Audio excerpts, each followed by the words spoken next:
So here we have the Mini Countryman on a 17 plate. I'm going to start off by hopping inside the car and running through some controls first of all. Just briefly before we climb inside the car, I think it's well worth seeing the boot space as well. You can see there we have reversing sensors. Plenty of boot space, along with the 3 individually folding rear seats so that you can increase this space even further. And you can increase it further again by lifting, and if you wish to, removing this tray section. Okay, now that we're inside the car, we're going to start with the dials. We have the rev counter on the left, the speedometer, and then on the right-hand side, the fuel gauge. Within the speedometer, you can see the total miles of this car. They are only 7,816, so very low mileage for the car's age.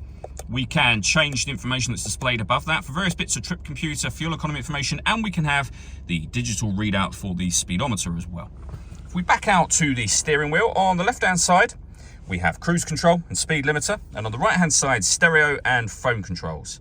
You won't be able to use the phone controls until you pair the phone up to the car, which is done over in the center just here by going into the communication menu and manage mobile devices and connect to new device from there. All of the movement that I'm making on the screen is being done using this dial and the collection of buttons that surround it. You can do virtually everything from here.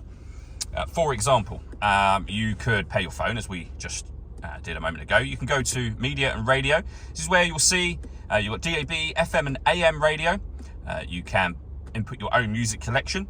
We have auxiliary input, Bluetooth audio and USB input as well. You can also pair your phone from this menu should you wish to do that. This car's also got satellite navigation. This is Mini's extra wide screen, so really nice color display. Very, very easy system to use as well. We've actually done a video showing that working and how it works, which you can find on our website and YouTube channel. We then have dual zone climate control, so you can adjust the passenger and driver temperature. You can increase and decrease the fan speed. You can determine what direction you'd like the air to be distributed in. When you're happy with those settings, that button will turn your air conditioning on. Same button will turn it off again, of course, or hit auto. The car will now do all of the work to maintain those temperatures. So it will take control of the direction of the air and the fan speed. Press it again and you go back to your own settings. We've got a heated driver's seat with 3 different heat settings, and the same over here for the passenger side as well. Beneath that, we can start and stop the engine. Stop and start will turn off the engine when the car is stationary in traffic to save you fuel. You can turn that system off should you wish to. So it's off when that light shows, it's on otherwise.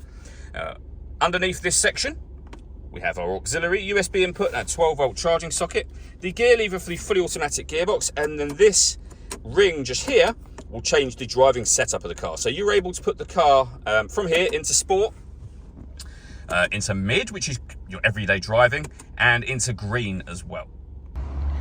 All that leaves me to say is thank you for taking the time to watch this video. If you'd like to come and see this ULEZ compliant car for yourself and have a test drive, please feel free to call either of our MJA sites. We'd love to hear from you soon.